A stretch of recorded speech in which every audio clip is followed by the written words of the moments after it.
Jadi malam ni tuan-tuan, kita ada beberapa isu. Kita tengok hari ni, tiba-tiba mereka bermain dengan isu kononnya minta 10,000, 60,000 diberikan. Kalau ada yang bahalul tak faham tuan-tuan semua mesti dah menarik nafas lega, semua mestilah dah berjolisakan. Sebenarnya ramai yang tak tahu tuan-tuan. Mereka buat pengumuman siapa yang mempunyai duit di dalam akaun, yang akaun dia tinggal 5,000, maka dia boleh keluar 4,900. Siapa yang akaun dalam ada 50,000, dia juga boleh keluar RM9,000.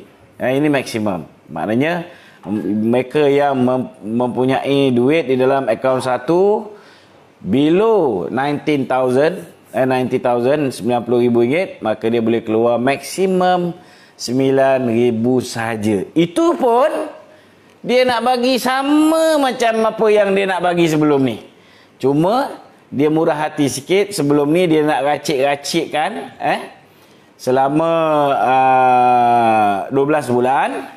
Kali ni pengeluaran mungkin boleh lepaslah buat kedai burger RM4,000, dan kalau baki ada tinggal lagi RM5,000 tu, bulan kedua RM1,000, bulan ketiga RM1,000, bulan keempat RM1,000, bulan kelima RM1,000.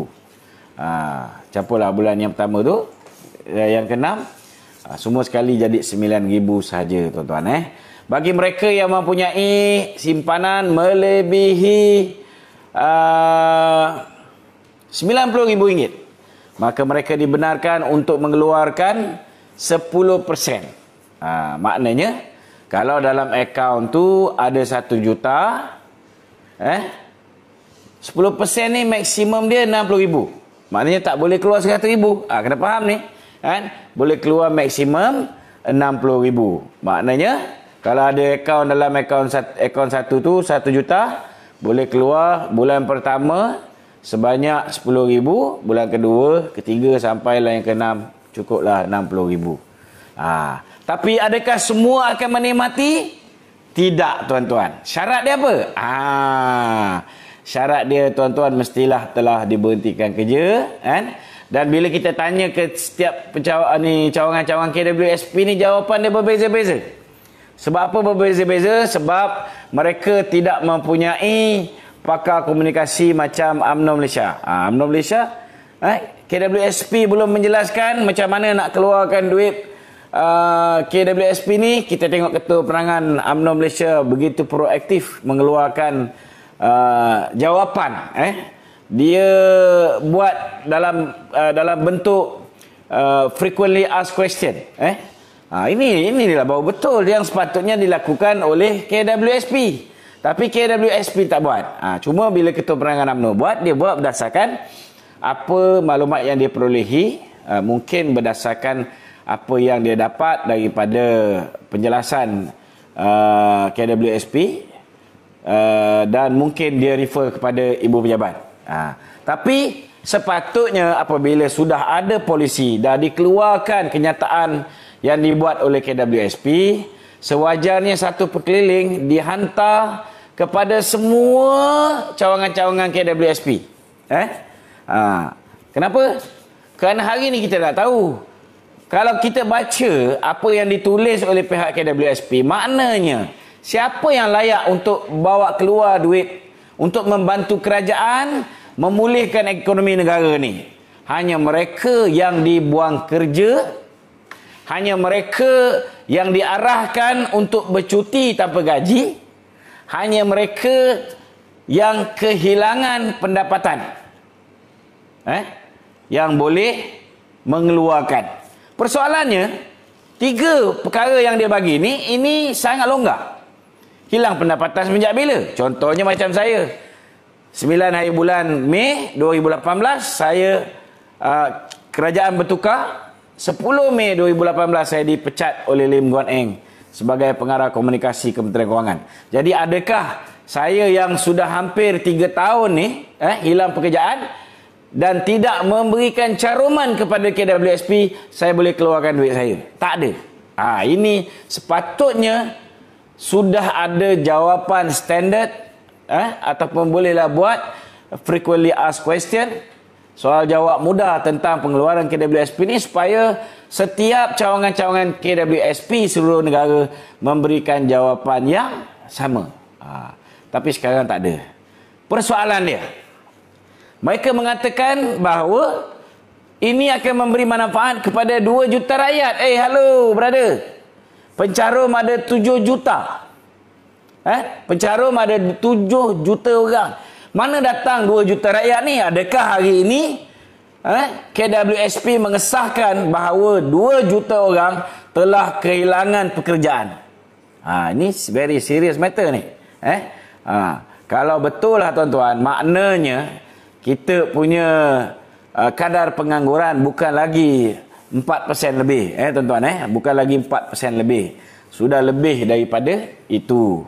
Jadi tolonglah KWSP hati-hati. Saya nak beritahu dengan pihak KWSP ni, kan, yang hari ini terkesan dengan COVID-19 ni, COVID-19 ni sebenarnya tak beri kesan pada ramai orang. Memang ada kesan, tapi tak memberi kesan kepada terlalu ramai orang. Sehingga hari ini pun kita tahu bahawa angka mereka yang sudah pun didapati COVID lebih kurang dalam 40,000 lebih orang yang terlibat. 40,000 lebih orang yang terlibat. Tetapi yang lebih bahaya daripada COVID-19 ni ialah COVID-19. COVID-19 ni tuan-tuan ialah satu penyakit yang nak menyelamatkan tengkuk dia ni daripada hilang jawatan Perdana Menteri, daripada hilang majoriti di Parlimen dengan kekalahan belanjawan 2021. Dia paksa orang duduk di rumah. Dia paksa orang tidak menjalankan aktiviti ekonomi seperti biasa. Dia paksa orang tidak keluar mencari nafkah untuk menyara anak-anak.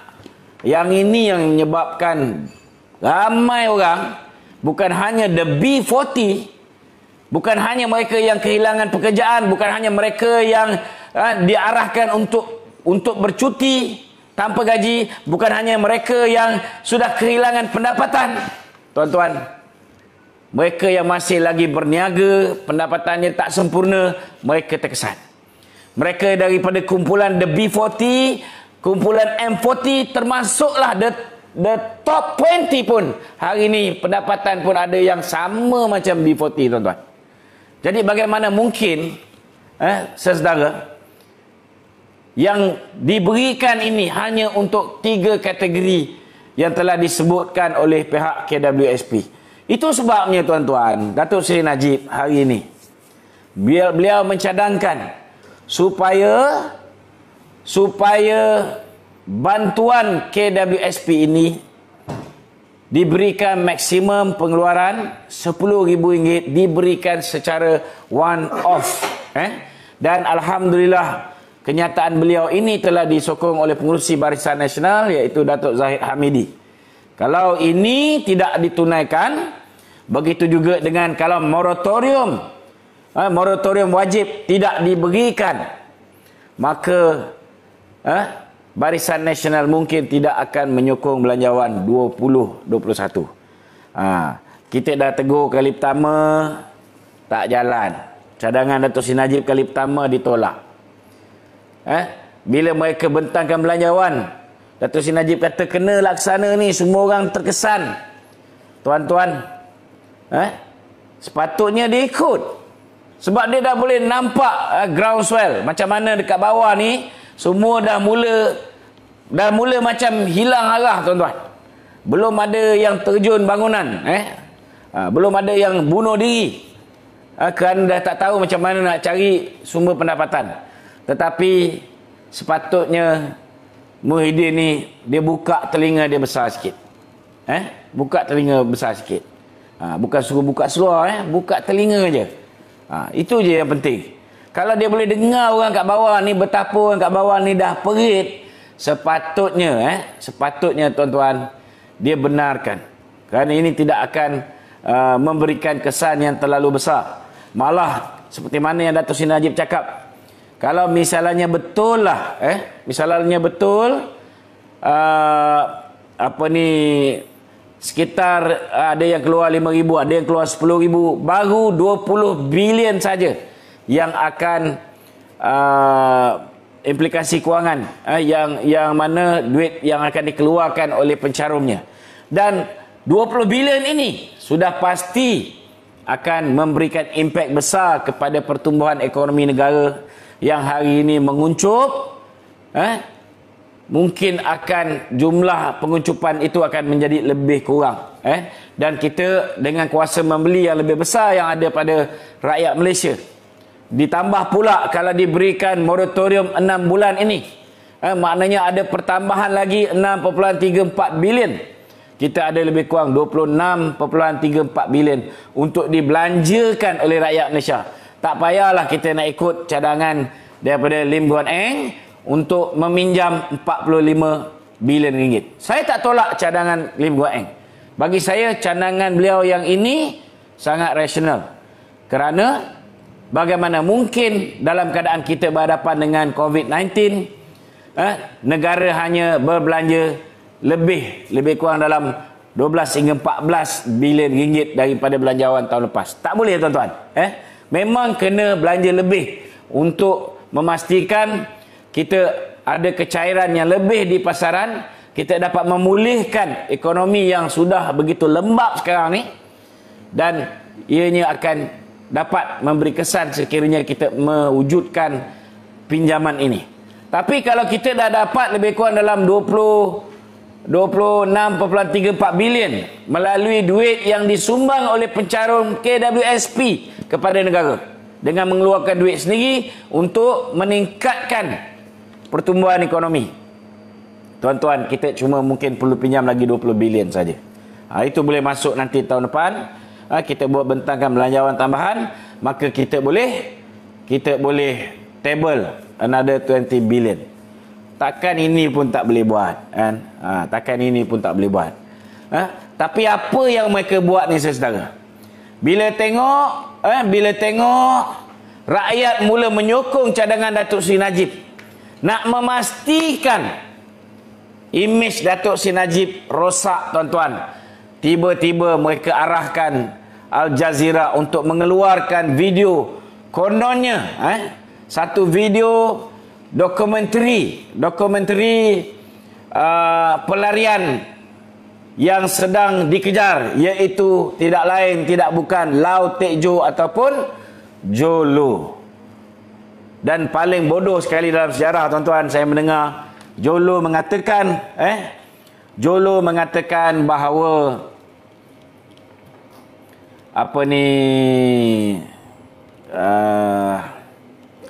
Jolo mengatakan bahawa dia hanya meminjam duit 1MDB. Aduh, yang ini saya tak boleh tahan, tuan-tuan. Bagaimana mungkin Jolo hanya meminjam duit 1MDB? Saudara, nampak tak betapa terdesaknya kerajaan Muhyiddin Yassin? Bila kita tengok wawancara Al Jazeera ni, saudara, kita tengok bahawa wawancara ini dijayakan dengan kerjasama daripada setiausaha politik kepada Menteri Kewangan yang lama, Pakatan Harapan, Lim Guan Eng. Setiausaha politik dia iaitu Tony Puah.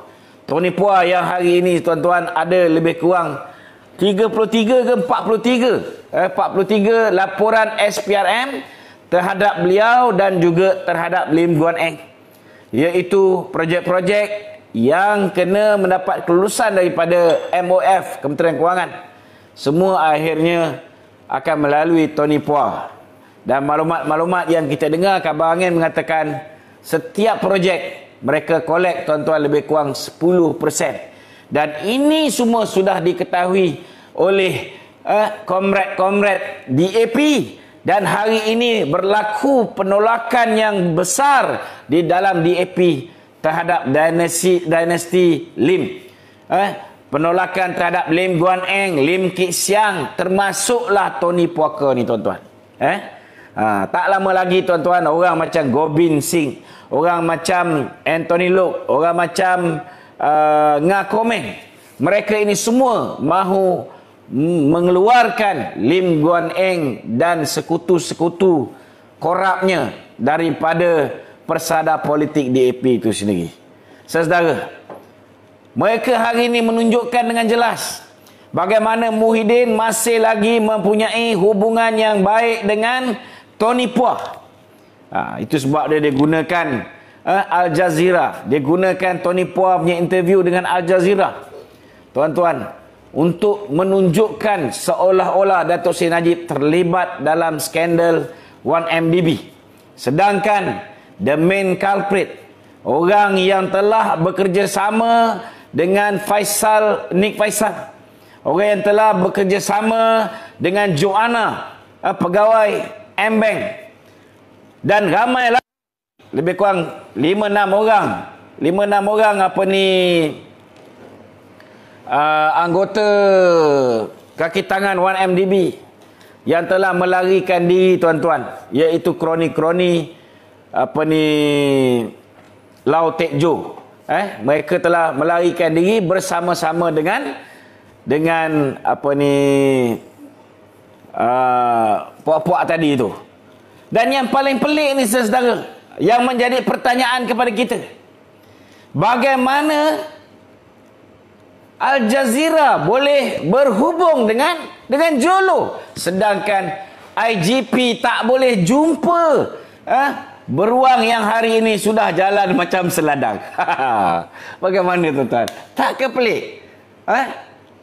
Saudara, our intelligence is one of the best in the world, tuan-tuan.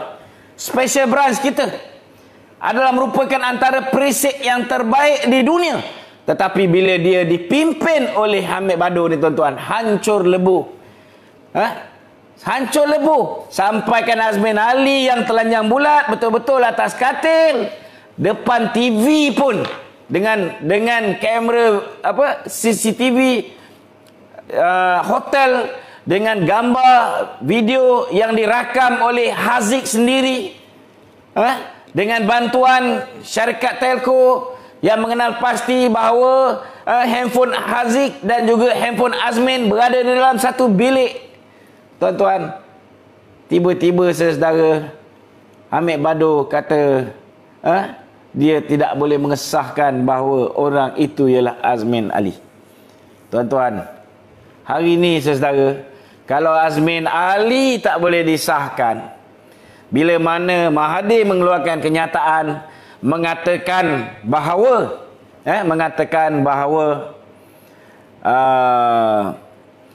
usaha untuk membawa balik Jolo kembali ke negara ini adalah satu kerugian kepada negara.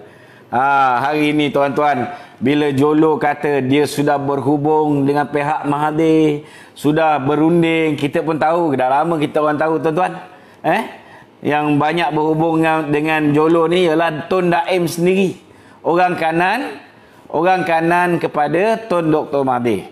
Dan kita pun tahu, saudara, bahawa ayah Jolo memang kaya raya, tapi yang mengayakan dia, yang memberikan dia projek pelabuhan di Sarawak, yang mengayakan dia dengan pelbagai projek-projek, tidak lain tidak bukan, saudara, ialah Tun Dr. Mahathir sendiri. Jadi, saudara, bagi saya hari ini tak mustahil bahawa Jolo itu sendiri dihantar oleh Mahathir, tuan-tuan, untuk mencari jalan, untuk mencari loopholes, bagaimana imej bersih Datuk Seri Najib boleh ditentedkan ataupun boleh dicalarkan melalui isu 1MDB ni. Alhamdulillah, tuan-tuan, makin lama mereka ni membuat pendedahan, makin lama makin banyak perkara yang terdedah. Kita pun tahu, saudara, bagaimana Tun Dr. Mahathir telah mengadakan perjumpaan dengan Claire Rucastle Brown. Siapa Claire Rucastle Brown? Claire Rucastle Brown, tuan-tuan, adalah seorang wanita yang menjadi pemunya kepada laman Sarawak Report. Tapi dia bukan orang Sarawak, tuan-tuan. Dia bukan orang Sarawak. Dia bukan orang Sarawak. Dia hanya mendedahkan peringkat awal aktiviti pembalakan di negeri Sarawak. Dia juga ditaja, tuan-tuan, oleh Yahudi. Dan saya nak beritahu dengan saudara, Tuan Dr. Mahathir juga mengadakan pertemuan dengan Andre Xavier Justo. Andre Xavier Justo ini, saudara, adalah seorang warga Austria yang telah mencuri hard disk ketika beliau menjadi pekerja ataupun kaki tangan Petro Saudi. Jadi email di antara 1MDB dengan Petro Saudi telah pun diberikan kepada Claire Russell Brown, dan mengikut Andre Xavier Justo ketika dia berada di dalam tahanan pihak Thailand di Bangkok, beliau mengatakan bahawa dokumen yang telah diberikan kepada Claire Russell Brown, dokumen ini telah ditempered ataupun telah diubah suai oleh pihak pegawai Claire Russell Brown di London. Dan inilah dokumen yang telah digunakan oleh Khairuddin Hasan, Machai Mahathir dan juga Matthias Chang. Seorang lagi peguam Mahathir yang hari ini sudah tidak bersama dengan Mahathir. Ini digunakan untuk pergi ke seluruh dunia. Pergi ke Switzerland, pergi ke Hong Kong, pergi ke US untuk membuat laporan polis bagi merosakkan imej Datuk Seri Najib ketika beliau menjadi Perdana Menteri. Dan akhirnya, tuan-tuan, dokumen-dokumen palsu ini yang telah diubah suai oleh pegawai Claire Russell Brown telah pun digunakan oleh pihak DOJ untuk mengenakan saman sivil ke atas Lau Teck Joe, Reza Aziz, Khadim Al-Qubaisi dan Muhammad Al-Badawi. Yang akhirnya bila mana perniagaan Reza, tuan-tuan, beliau tidak boleh meneruskan perniagaannya kerana beberapa sanction yang telah pun dikenakan ke atas The Red Granite, iaitu syarikat beliau.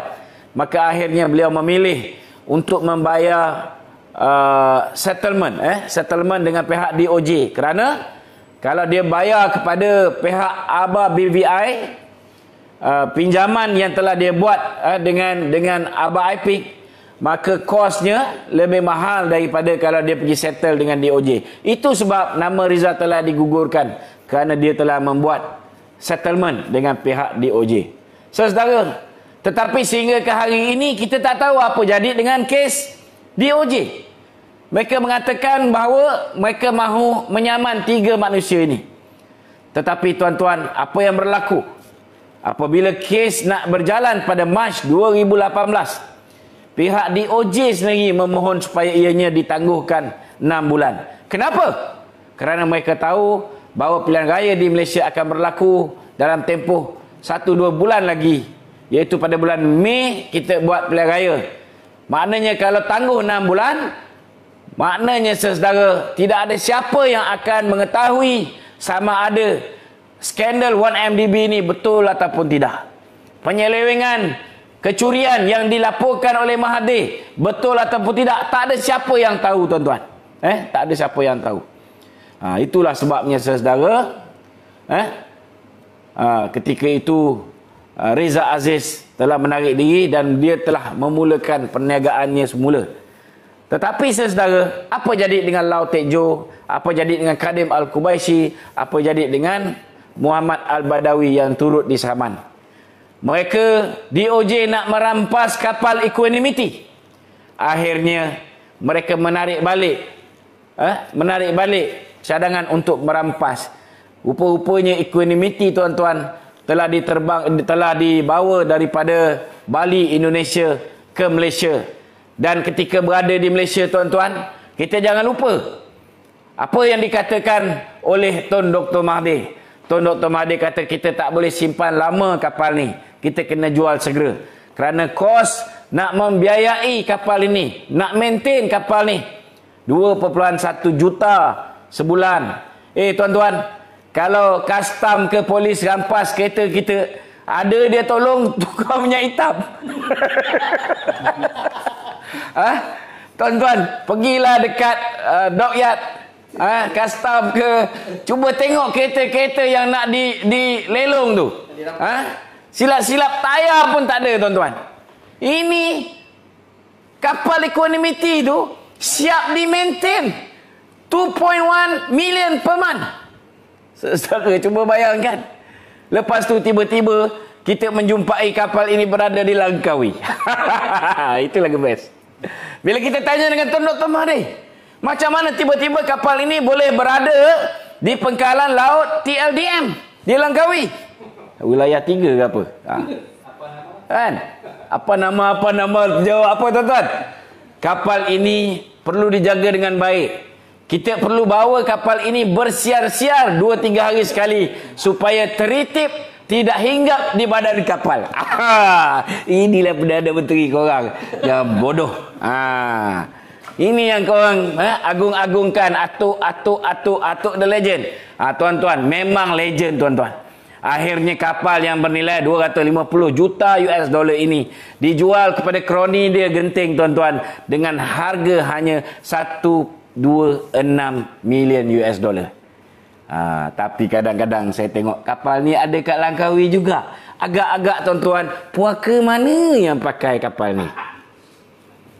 So, saudara, kalau hari ini dengan video yang dikeluarkan oleh Midin and the Gang ini, tuan-tuan tiba-tiba menjadi gundah gulana, menjadi antara percaya tak percaya dengan Datuk Seri Najib, maka saudara bersiap sedialah, tuan-tuan, untuk dikencing sehingga tempoh 5 tahun lagi tamat, tuan-tuan.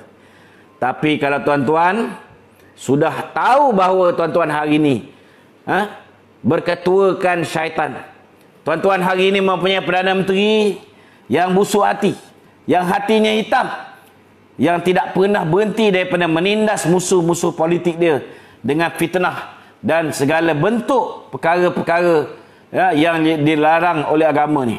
Maka saudara, mari kita bulatkan tekad, kita kuatkan semangat, kita bersama dengan Datuk Seri Najib untuk terus menuntut hak kita. Kita nak 25 hari bulan ini, suka tak suka, kerajaan mesti memberikan moratorium wajib kepada semua peminjam-peminjam sistem perbankan kita. Kena ada moratorium wajib selama 6 bulan. Kalau dia boleh sambung PKP, kenapa dia tak boleh sambung moratorium? Kalau dulu, tuan-tuan, dia boleh buat moratorium ni 6 bulan wajib, automatik pada semua. Kenapa sekarang nak disekat-sekat? Dan begitu juga kita minta supaya kita diberikan hak untuk menyumbang kepada negara ini dengan mengeluarkan duit KWSP kita sendiri untuk menyelamatkan ekonomi negara. Kenapa rakyat tak dibenarkan untuk membuat sumbangan ini? Ini kita faham. Kita yang menyumbang kepada negara, bukannya negara yang menyumbang kepada rakyat. Bukan duit negara ni yang kita pakai untuk bantu orang-orang yang mencara dengan KWSP. Maka berikan kami hak untuk mengeluarkan one shot, one off, tuan-tuan, RM10,000 maksimum. Tak ada kompromi. Kalau dua ini tidak ditunaikan, maka kita mohon semua ahli parlimen Barisan Nasional mengucapkan selamat tinggal Midin. Assalamualaikum warahmatullahi wabarakatuh.